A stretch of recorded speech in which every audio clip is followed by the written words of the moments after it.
আমাদের দুপুরে রান্না হচ্ছে,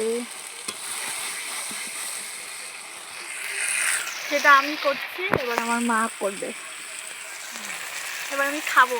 চলো দেখো কেমন হয়েছে রান্নাটা। এখনো হয়নি অবশ্য পুরোপুরি, তো আর একটু হবে কষানো, তো তারপর জল দেবে মা। আমার রান্না হয়ে গেছে, এবার আমি এখান থেকে চলে যাচ্ছি, মা করবে পুরোটা, পরে দেখা হচ্ছে। রান্না করছে বললাম না তোমাদের, আমার মা রান্না করবে।